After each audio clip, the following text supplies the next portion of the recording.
Welcome to Meet the Press Now. I'm Kristen Welker in Washington on day 31 of the government shutdown. We just got a pair of rulings from two separate federal judges on the fate of a crucial food assistance program that is set to lapse for more than 40 million Americans tomorrow. We will have the very latest on those rulings about that food program called SNAP and the reaction from the White House in just a moment. But we do want to begin with another major story. The FBI saying they have, quote, thwarted a potential terrorist attack in Michigan, with agents making 5 arrests in Dearborn and Inkster. Senior law enforcement officials say the alleged planned attack had connections to ISIS extremism and that it had a potential connection to Halloween, with the suspects allegedly referring to, quote, Pumpkin Day.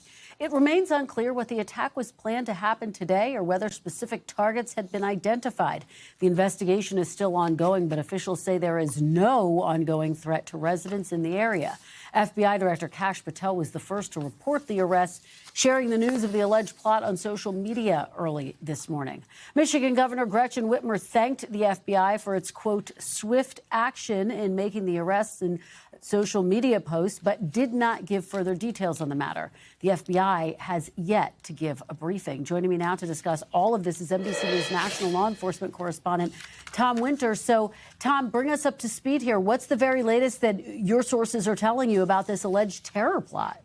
So, Kristen, it's very much an active investigation. I think one of the things that's potentially interesting and also potentially concerning about this plot is that this is more in line with the type of activity we saw approximately a decade ago in the 2014-2015 time period, where you had a group of individuals kind of working together, thinking of a couple of cases out of Boston and the New York area particularly.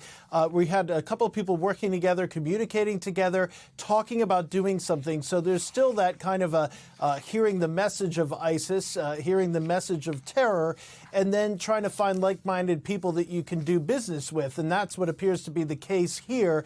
I think it was the recent firearms, the ability for these individuals to have access to firearms and also to go to a shooting range that raised concerns. And then, as you said, the apparent reference to Pumpkin Day, of course, today being Halloween.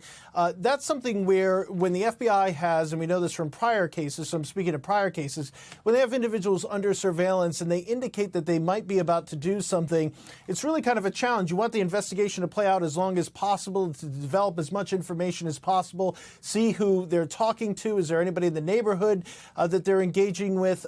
But in that particular instance, when there might be a threat to the public, the FBI typically feels duty-bound to then make some arrests, and that's what appears to have happened today. Well, let me follow up with you there, Tom. What can you tell us about those who were arrested? Right. So these individuals appear to be, at least some of them, if not all of them, naturalized citizens from a Middle Eastern country, including the reporting of our colleague and your neighbor down there, Kelly O'Donnell, and my neighbor up here, Jonathan Dienst. So that's where they appear to be coming from. As far as these individuals and any prior criminal history, that's something that we're very much looking into, including the potential for a prior criminal history with terrorism. So we're looking into all of that. We're asking all of those questions. But that's something that we're still in the process of following at this point. We still don't have any charging documents. You could see a material support for terrorism case potentially here, but we just need to see the allegations and the alleged conduct, Kristen. And Tom, NBC has some reporting on discontent among FBI rank and file with Director Patel. What can you tell us about that? Well, I think it's more of law enforcement as a whole. I think one of the things that you're seeing within the federal government and with law enforcement across the country is that when there's a rush to kind of put out information, and certainly it's important, the FBI director has talked about the need for being transparent, for the FBI to be transparent, want to put out information as far as, look, there's this law enforcement activity that's taking place. One of the things I think a lot of people would have liked to have seen in that tweet that we've talked to is to clearly mention that there was no ongoing threat to the public. I mean, this is Halloween. People are out and about. They're trick-or-treating. They want to go to school. They want to be engaged in Halloween events. That's the first thing. The second thing is, whenever it's kind of an ongoing and rolling investigation, was this the type of case where these arrests could have been made and not immediately been publicized in order to do other work? Those are all the types of things that, questions at least, that law enforcement has raised today about that. All right. Well, we know you'll continue to stay on top of all of it for us. Tom Winter, thank you so much. Really appreciate it. As we mentioned, we are following several developing stories, including the government shutdown fight, as we're just hours away from hitting another critical and potentially devastating inflection point, with Americans grappling with questions about whether they will be able to afford their basic needs, including food and health care. Starting tomorrow, the U.S. Department of Agriculture says SNAP benefits, previously known as food stamps, will run dry, leaving some 42 million people, or about 1 in 8 Americans, facing concerns about food insecurity. Earlier this week, more than a dozen states sued the administration over its suspension of SNAP benefits. And this afternoon, there were 2 separate court rulings, one ordering the administration to use emergency contingency funds to prevent a lapse in benefits, and another ruling that the administration's withholding of benefits is likely unlawful. Meanwhile, tomorrow also marks the start of Obamacare open enrollment, where millions of Americans are facing likely sticker shock, with premiums expected to more than double as ACA subsidies are set to expire at the end of the year. Remember, that's what this fight is all about. With the consequences of the shutdown beginning to pile up, President Trump is doubling down on his message, pinning the blame on Democrats who are demanding an extension of those health care subsidies. Take a look. The Democrats just don't know what they're doing. I don't know what's wrong with them. They've never done a thing like this. They've become crazed lunatics. All they have to do is say, let's go, let's open up our country, and everything snaps back into shape. They have to open up the country. It's their fault. Everything is their fault. It comes after President Trump also urged Senate Republicans to take a more controversial action, ending the filibuster in the Senate. That's the rule that requires 60 votes to move legislation. And amid it all, on Thursday, I sat down with California Governor Gavin Newsom for a Sunday exclusive on Meet the Press, and I asked him about what's happening in Washington and the Democrat strategy. Take a look. Democrats in Washington believe they have found a winning issue in their battle over health care.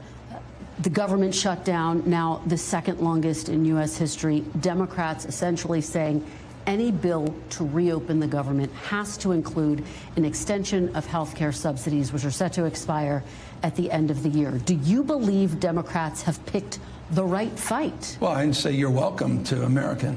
I mean, rural and red states that are disproportionately the beneficiaries of the Democrat stance. We're fighting for the people that voted not just for our party and our values and principles, but voted for Donald Trump and his party. We have their back. Donald Trump has betrayed them. He's turned their back. The Republicans in Congress have turned their back. So absolutely, your question, absolutely it's the right issue because it breaks through at a time of great economic anxiety. The idea that you're going to face a 1 to 3+100% increase in your premiums in a matter of months is the issue that defines more issues in more ways on more days for more Americans. So it's absolutely the right call. And yet federal workers are suffering. The lines are getting longer outside of food banks.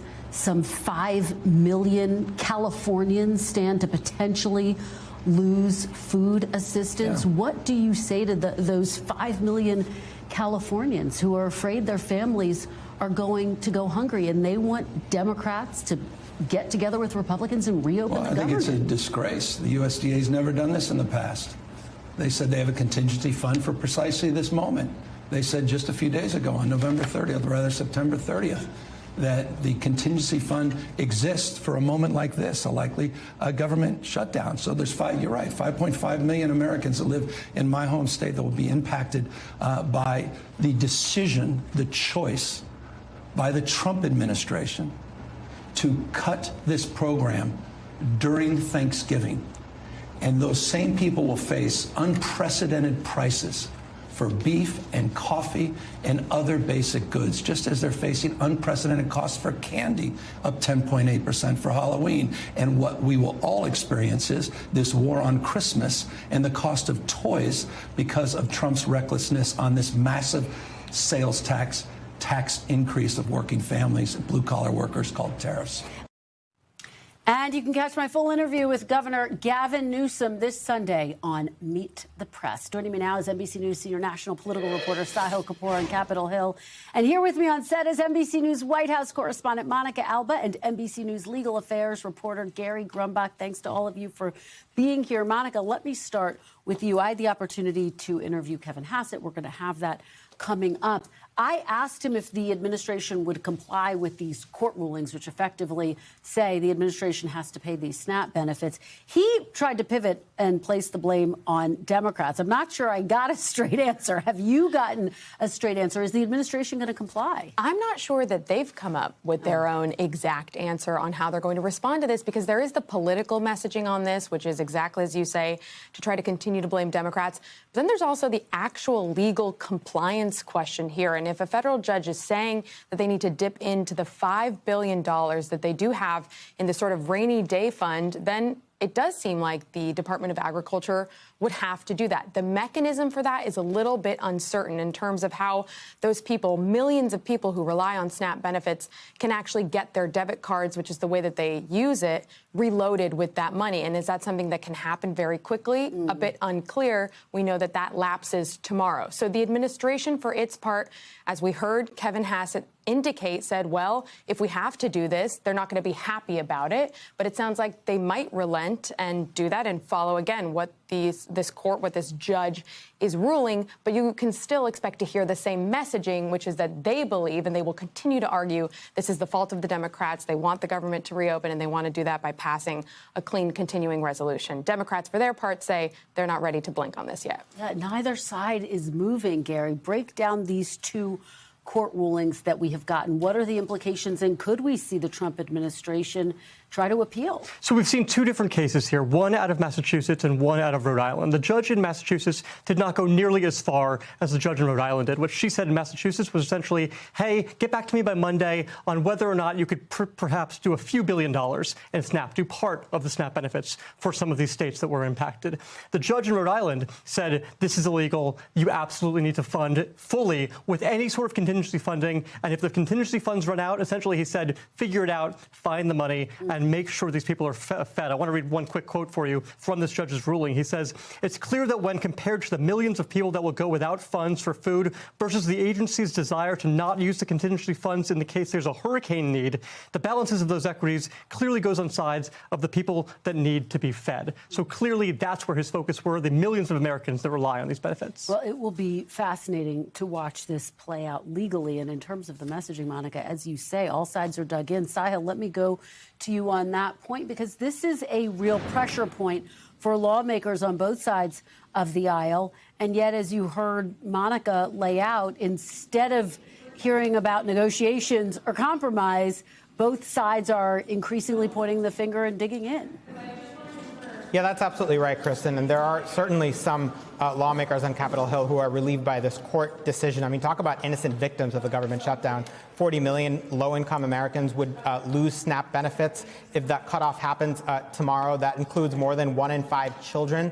By some estimates, Democrats in particular are more vocal about their support for using that contingency fund than Republicans are. Take a look at this reaction from Senator Chuck Schumer, the minority leader, who says the court ruling is good, that the president's decision, in his words, to cut off SNAP was vindictive and heartless, and he accuses the president of trying to manufacture a hunger crisis so he wouldn't negotiate with Democrats on the issue of the Affordable Care Act. There are a couple of open questions here. First, as Gary just alluded to, is there going to be an appeal? Which way is that appeal going to go? And is the administration going to continue arguing in court that they can't use that funding? The second issue is, how long will that $5 billion contingency fund even last? I've heard some estimates from senators on Capitol Hill that it could be as much as 3 weeks. Maybe it is, maybe it's less, but is the government going to be open by then?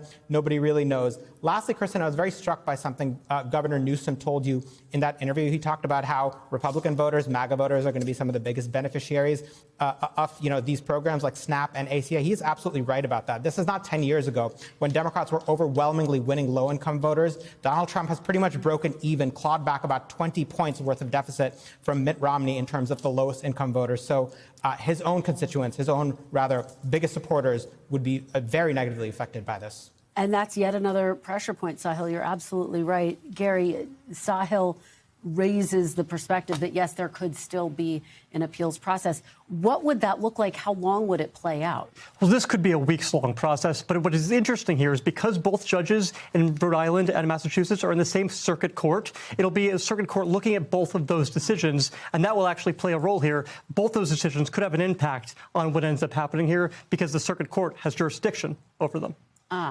Monica, the other big news today is President Trump's call to Republicans to get rid of the filibuster. It's an indication that he is starting to feel some of the pressure, arguably. What are your sources telling you about the strategy behind that and about the reaction so far? This is something that President Trump occasionally likes to float when he feels like there is something that he would like to see done.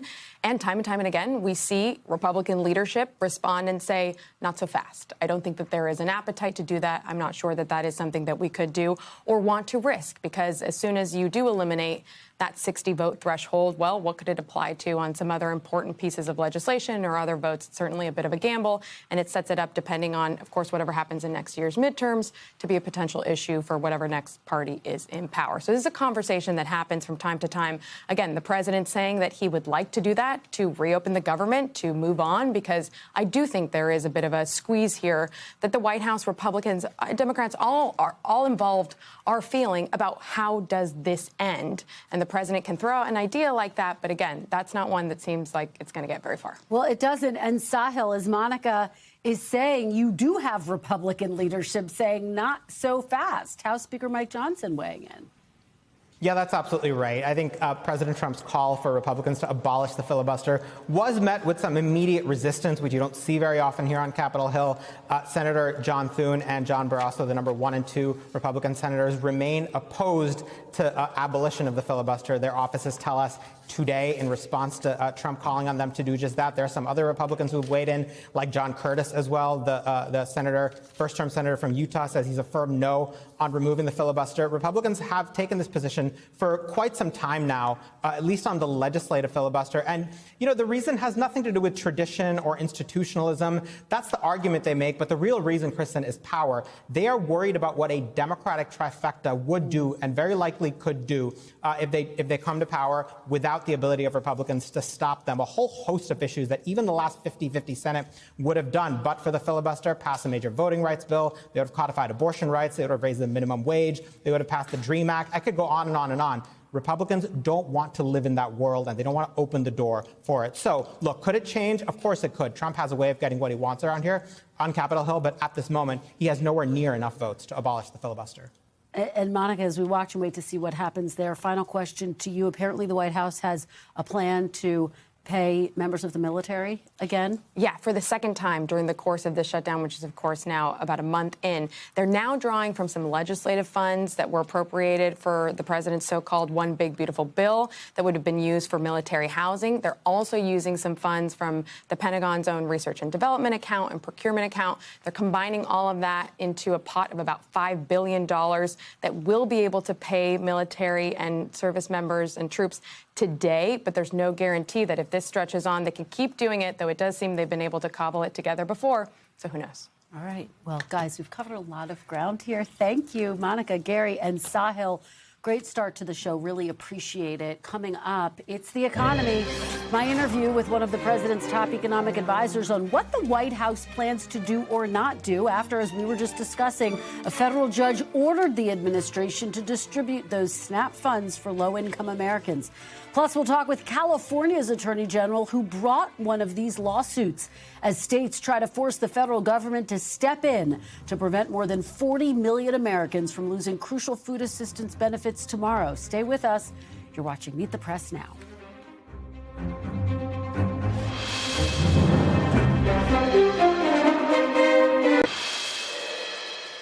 Welcome back. As we noted, 2 federal judges have issued rulings about the federal government's use of contingency funds to continue providing SNAP benefits just hours before those benefits are set to expire.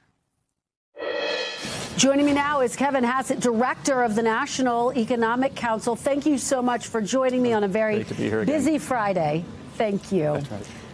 I have to start by getting your reaction to the breaking news. These two federal judges' rulings, one saying it's likely that the administration's suspension of SNAP benefits is unlawful, another ordering the administration to use contingency funds to keep those benefits from lapsing tomorrow for more than 40 million Americans. Will the administration comply and pay those SNAP benefits? Look, first of all, it's incumbent on the Democrats to open the government and fund these programs. And I think that the legal precedent that the Ag Department has been looking at says that basically we've got funds that are set aside for emergencies, for things like hurricanes and terrible disasters. And rather than open the government, the Democrats' point of view is that we should throw our rainy day fund away so that if in 2 weeks we have a disaster, we have no more money left, rather than just opening the government, which we've tried to do over and over and over again. And so we're very disappointed that the Democrats are putting people's hunger on the table when they should just open the government, and then we could talk about whatever else they want to talk about. But absolutely, 100%, there are 750,000 or so government workers that aren't being paid. There are people that there's not enough money, even in the emergency fund, to cover for very long the food benefits. And so how long are the Democrats going to wait to open the government? That's really the question. And so you know, I think that the liberal judges weren't correct on this ruling. I think that our legal analysis is that we have to use the emergency money for emergencies. But if you think about it, we're in something that a Democrat judge is willing to say is an emergency because the Democrats won't open the government. Well, this is the second longest government shutdown in U.S. history, regardless of who may be to blame. And people will debate that. If this is not an emergency, what is? Will you not pay these people who rely on these SNAP benefits? You know, if you look at it, this is the third time there's been a government shutdown when President Trump is in the White House. And so what the Democrats have done is they've decided that the only way to slow down our momentum, which is terrific, is to shut the government down and take away people's SNAP benefits and take away salaries for the 750,000 government workers. And that is their choice. They're choosing to do that. And our choice is to open the government. And again, like, who's to blame? Remember that under President Biden, 13 times the Democrats and Republicans voted to keep the government open while they debated the policies. That's the way the government is supposed to work. But again, this is the third time. This is the third time. So I think that President Trump is already the gold medal winner for having the Democrats shut down his government the most in U.S. history. I'd have to go back and check. But I don't think there's another president that's had the government shut down 3 times. It's the Trump derangement syndrome is what's explaining this, nothing else. So just to be very clear, it sounds like you are saying the Trump administration is not going to comply with the judge's orders that you pay those SNAP benefits. I'm an economist. I don't make legal judgments about that. I haven't talked to the White House counsel about next steps. Do you think that they will appeal the ruling? I don't know. I don't know. But your bottom line is, based on the thinking inside the administration right now, you do not think that these funds, based on what you're saying, should be used to pay people who rely on these SNAP benefits, despite the fact that it is, by definition, a contingency fund. Isn't that what that fund was set up for? It's set up for national emergencies. But I think, by definition, what the Democrats need to do is get people their SNAP benefits, get the government workers their salaries. They need to get the government open. And then if they have policy disputes, then they could take them to the Senate and the House and through regular order, have debates with the president. President Trump has said over and over again, I'm happy to meet with the Democrats once they get the government open.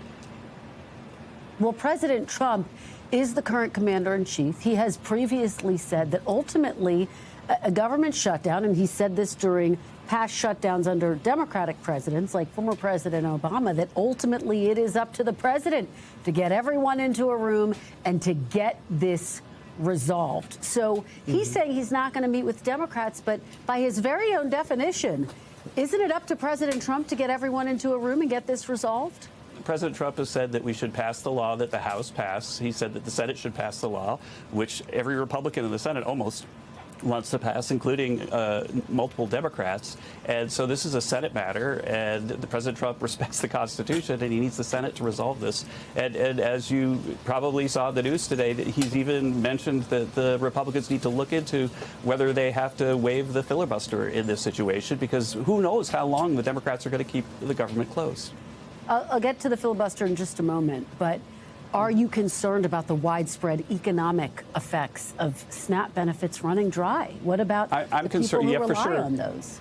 Oh, yeah, but if SNAP benefits run dry, it's because they haven't been funded by the Democrats. And so you seem to be twisting in another direction, but I can tell you I'm very concerned about that. And I'm very concerned also about the harm that is happening because of the government shutdown. So we think that right now that this quarter's GDP is going to be down maybe about at least 0.5% relative to what we thought because of the government shutdown. And every single week that this goes on, it gets worse and worse and worse. And so, you know, I mean, absolutely, there's a lot of concern out there, and the SNAP benefits, that's part of it. But the Democrats can stop it all if they would just open the government. Let me ask you about the broader political picture here, Mr. Hassett. Inflation higher than policymakers would like for it to be. Treasury Secretary Scott Bessent told me that he is confident inflation will come down, he said, in the coming months.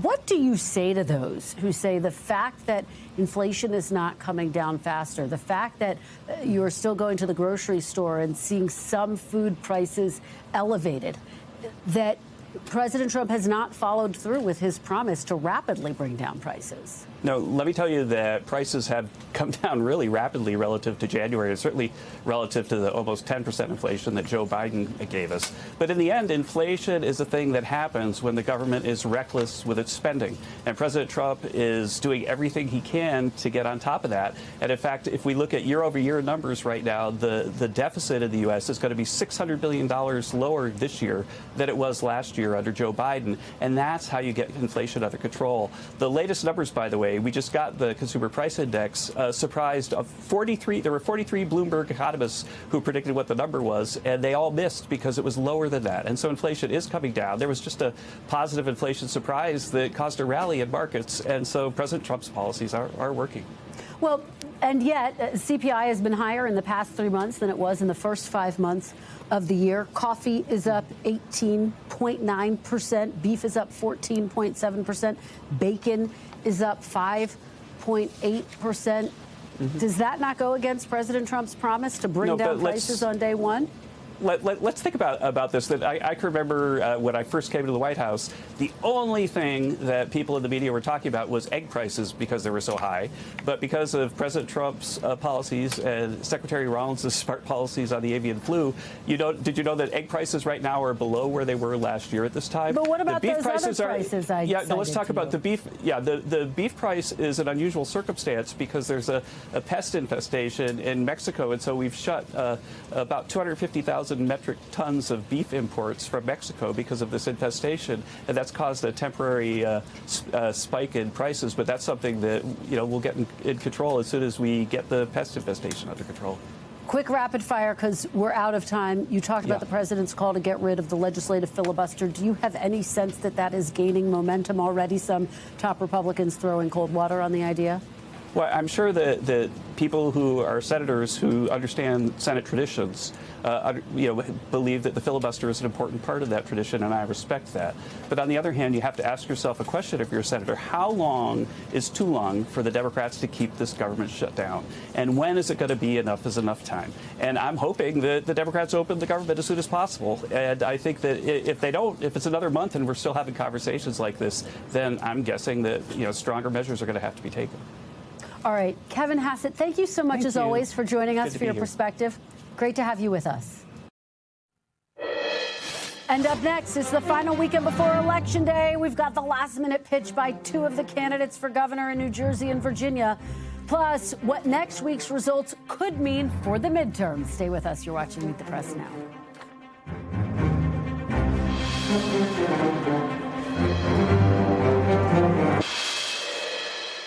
Welcome back. The countdown clock to Election Day is ticking. We are now just 4 days away. Two of the most closely watched contests on Tuesday are Virginia and New Jersey's gubernatorial races. The outcomes of both of those elections could signal where voters stand on President Trump and his policies. In Virginia, it's former Democratic Congresswoman Abigail Spanberger versus Republican Lieutenant Governor Winsome Earl Sears. In New Jersey, Democratic Congressman Mikey Sherrill is facing off against former Republican State Representative Jack Ciattarelli. NBC's Julie Serkin spoke to the Democrats in both races today. They were both elected to Congress in 2018, and they have something else in common. They were roommates in Washington, D.C. Julie asked Cheryl why she thinks Democratic voters picked her and Spanberger as their nominees. I think people are looking for leaders they can trust right now. They really feel let down that no one has listened to their concerns about affordability or what's going on in their lives or their very real fears for their children. That combination of public service and being a mom, that feels like somebody you can trust. Joining me now from Richmond, Virginia, is NBC Capitol Hill correspondent Julie Sirkin, who's been on the trail for us. Julie, thanks so much for being here. So you were at a campaign event for Abigail Spanberger earlier today. What's her strategy in these closing days? Yeah, Kristen, well, you could probably tell it's an extremely windy day in Richmond, but it is sunny. People are out trick-or-treating, and certainly people showed up to the campaign event that Abigail Spanberger held in Richmond today. There was a rowdy crowd, and I asked her about that juxtaposition when she first ran and was elected in 2018 as part of that blue tsunami in the President Trump's first administration. What is different about that moment from now, and what is similar? Here's what she had to say. Back in 18 when I was elected and then 19 when I started serving, it was direct engagement with the White House. Now it's working to be responsive, frankly, to the impacts of bad policy coming out of this Congress or this White House and how it's impacting Virginia. The tariffs, of course, are a clear example. Virginia's farmers and producers are getting hit in a really substantial way, driving up input costs, retaliatory tariffs. We've lost entire markets. Of course, with the DOGE efforts, we have more than 320,000 federal employees who call Virginia home. They've been monumentally impacted, and now we're in the middle of this government shutdown that continues to really permeate all of our communities and make life harder.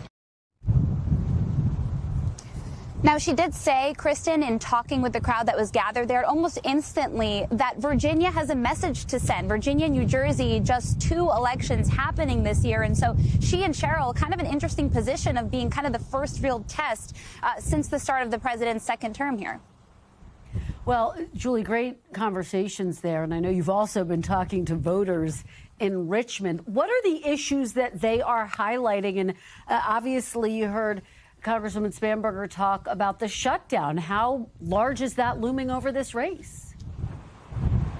And Cheryl is a member of Congress now. Spanberger, of course, isn't. Cheryl voted back in September against essentially funding the government. So this is something that is on her record. Spanberger, of course, defending the fact that Democrats are playing hardball on this issue. It is notable that we are in a state that has one of the largest population of federal workers. It is also notable we are in a blue part of the state in Richmond, but we did talk to some voters because today and tomorrow, the final 2 days of early voting here, we heard about the government shutdown. Even Democrats that voted for Spanberger seemed on the fence about the issue. On one hand, they want Democrats to fight. They understand that this is a tool, that's the word that they used, that Democrats have right now. Being in the minority, there's really not much power they have except for holding on to the power of the purse strings. At the same time, though, SNAP benefits are expected to run out soon, of course, unless something changes with administration and those lawsuits.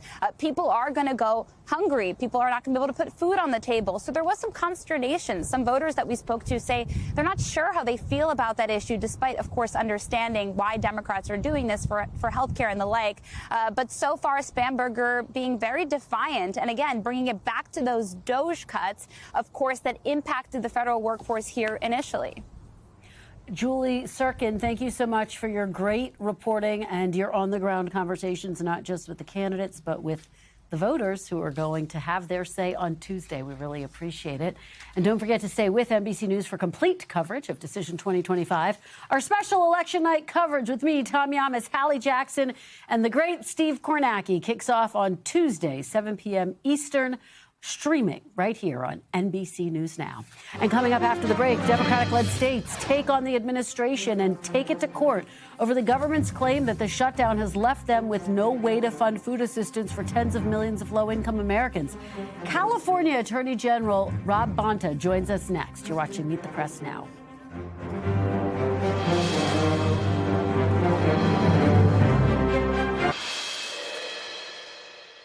Welcome back. As we mentioned, we got two separate rulings today in legal cases challenging the Trump administration's decision to halt funding for SNAP, also known as food stamps.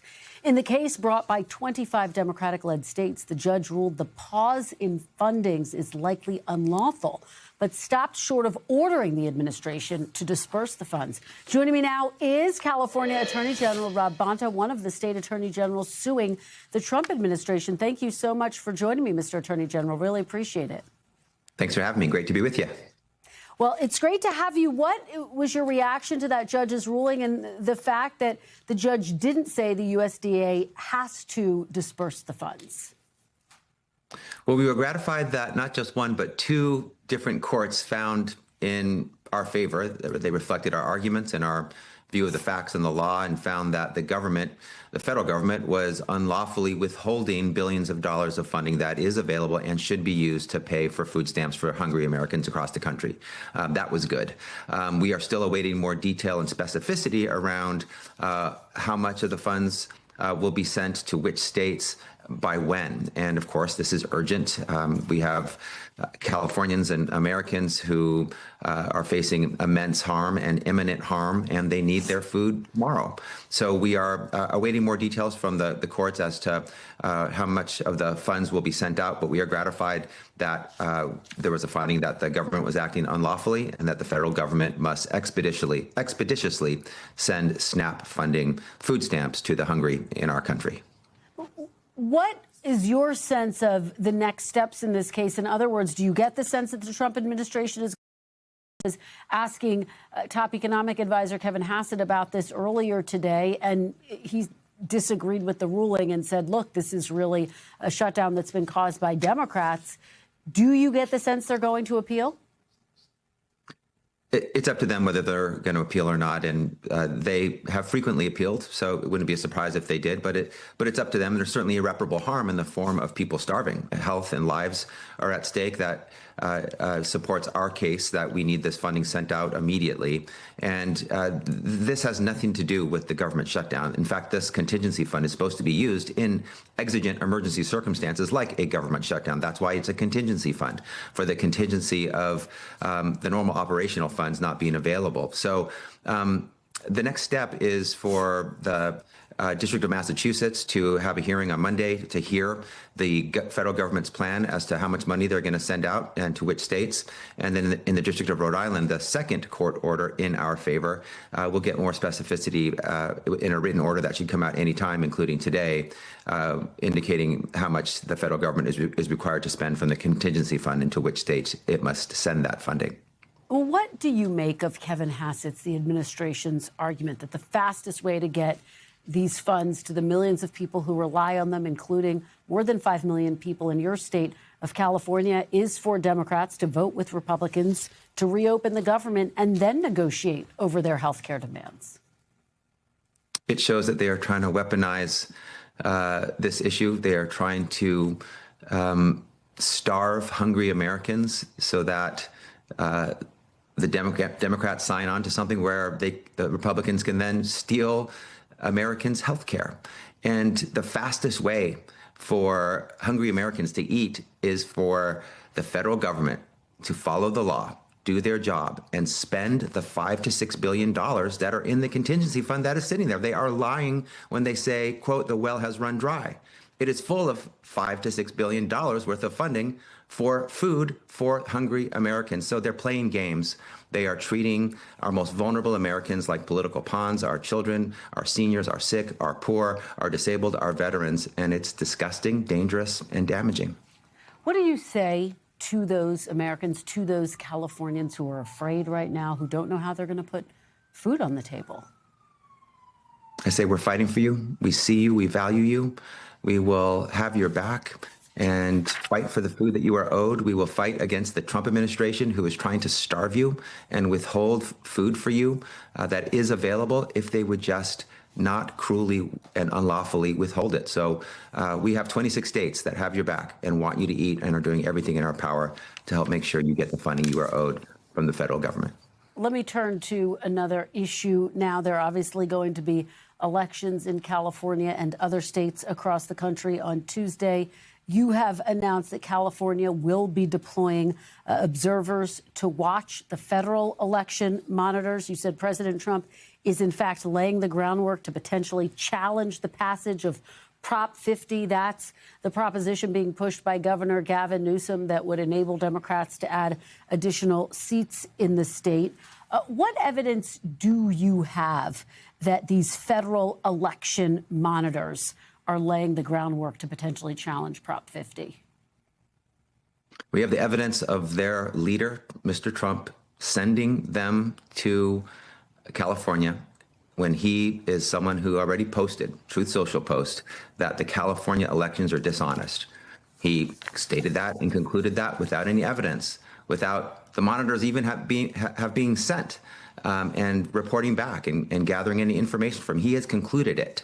And he has shown that he's willing to weaponize government, like installing U.S. Attorney Lindsey Halligan with no criminal prosecution experience to go after his political enemies and indict them. He has interfered with elections in the past, trying to get the Secretary of State of Georgia to find 11,000 votes, trying to overturn an election on January 6th with an insurrection, trying to end vote by mail. He's issued unlawful and unconstitutional executive orders trying to disenfranchise Americans that we have gone to court to block. We have the evidence of this president time and time again trying to interfere with elections and trying to promote unfounded conspiracy theories that are a figment of his imagination about widespread voter fraud when it doesn't exist. So we cannot be naive, and we have to see this sending of federal monitors by this president in that context and be ready. They can do their job. They can observe, have that limited role to watch. We welcome the transparency. California elections are accurate. They are secure. They are safe. They are transparent, but they need to stay in their lane. So we're going to have observers there that ensure that those federal monitors stay in their lane.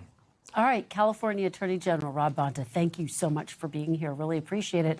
Coming up next, a judge sentences 2 men to 25 years in prison in a plot to assassinate Iranian activist Masih Alinejad.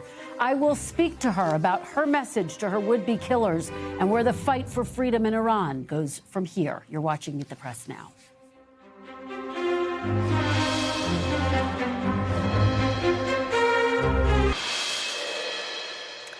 Welcome back. We have some major new developments in the case we here at Meet the Press have been following very closely regarding Iranian activist and dissident Masih Alinejad and the foiled plot to kill her at her Brooklyn home back in 2022. Earlier this week, a judge sentenced the 2 men who were hired by the Iranian regime to 25 years in federal prison. The men were convicted in the murder for hire plot back in March during a 2-week-long trial where Masih testified in court against her would-be assassins. And joining me now is Iranian journalist, author, and women's rights activist Masih Alinejad. Thank you so much for being here. It is always an honor to have you here. Thank you so much for having me back. I'm giving you a hug, too. Next time in person. I want to dance with you. I want to celebrate my life, and I love my life now, my sister. Thank you. Well, we are celebrating you. I can't wait to celebrate in person. This is such a monumental moment. Masih, I know you are soaking it all in. Tell me what it means to you that these 2 men were convicted and sentenced to 25 years. What was that moment like for you?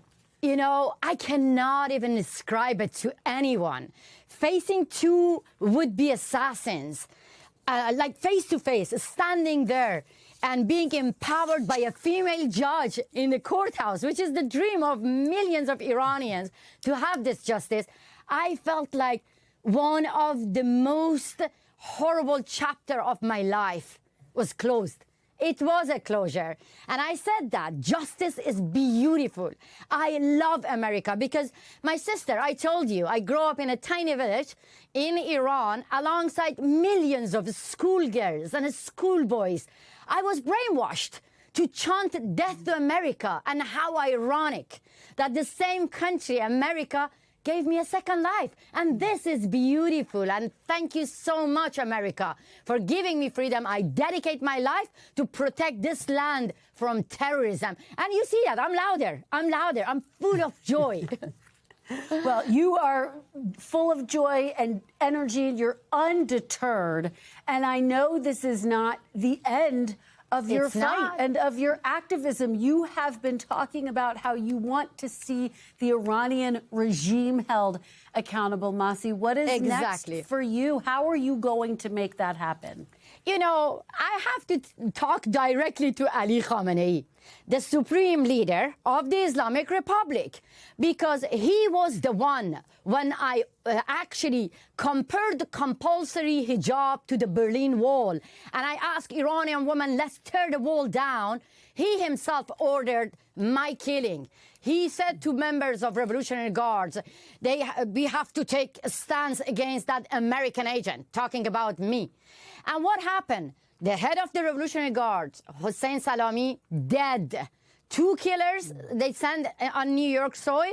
They are going to spend 25 years behind the bars in America. And I want to tell Ali Khamenei, you messed with the wrong girl. Because I am not going to give up my fight. I'm going to echo the voice of millions of Iranians right now. Ali Khamenei being humiliated because women of Iran showing their middle finger to him, walking unveiled in the street. My sister, you won't believe me. You can see more women in hijab in the city of London, France, but you barely see women obeying Ali Khamenei's hijab laws. So the Berlin Wall is falling down, and the next is the Islamic Republic, and I will continue my fight. Well, you're a part of tearing it down, Masi, and it's your bravery. Where does your bravery come from? And you never give up. You never give up, and that's why this moment is possible. How Thank do you you. do it? My amazing mother, my beautiful mother, she inspired me always that when the darkness is around you, you're being surrounded by monsters, instead of being scared, just stare into their eyes. That's how the monster disappears. And I get my, enthusiasm and energy from millions of Iranian women. I want to tell you something about, which is funny. You know, the day when that killer came in front of my house, on my porch, I was on a Zoom call with Garry Kasparov, the chess champion, Russian chess champion, and Leopoldo Lopez, the opposition leader from Venezuela. And that Zoom call saved my life. And guess what? Now my fight is bigger than even just giving voice to Iranian. I am fighting for many dissidents and activists from an organization that actually I initiated alongside Garry Kasparov and Leopoldo Lopez. We will bring the dissidents and activists from 60 authoritarian regimes who have the same experience, like me, being the target of assassination plot, being the target of kidnapping plot on U.S. soil, on European soil. We will take them to Berlin Parliament this November to show the Russian mobsters, to show Putin, Maduro, and Khamenei that we're not going to give up our fight. We are going to fight together to be united against transnational repression, united against dictator. So my voice is going to be bigger to represent more dissidents and activists like me. These would-be killers, Masi, were sentenced to 25 years. It's a long time. I know. It's not a life sentence. Was justice done in your eyes? To be honest, actually, I want to invite the female judge. I forgot her name. She was so tough when she read the message. I wanted to hug her. I want to see her. And I want to say that a woman sent a signal to the regime of Iran that the United States of America will protect freedom of speech. But the justice will come when I see the entire regime see the consequence, when the Islamic Republic is gone. And I won't give up my fight until the day that I see the Ali Khamenei is gone, and I go back to Iran and I hug my mother and many women who joined my campaign against compulsory veiling against hijab. That's my dream. That's my dream. And then I want to invite you to Iran, to my beautiful village, to introduce you to my mother. Oh, that would be the honor of a lifetime, Masi. It would be the honor of a lifetime to take that trip with you. Let me ask you, because you are there in New York, there is a big mayoral race there. Oh, yes. And obviously issues related to the Middle East have been highlighted in that race. What do you make of the race that's unfolding before you?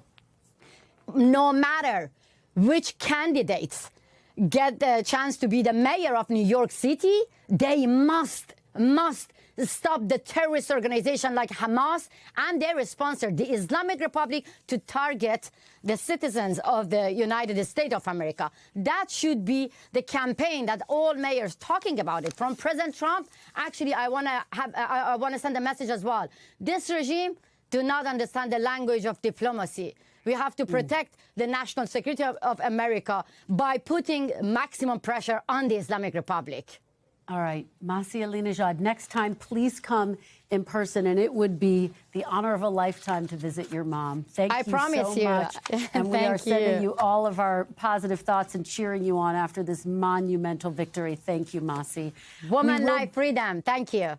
Thank you, Masih. We will be back Monday with more Meet the Press Now. But if it's Sunday, it's Meet the Press on your local NBC News stations. We'll have more of my exclusive interview with California Governor Gavin Newsom.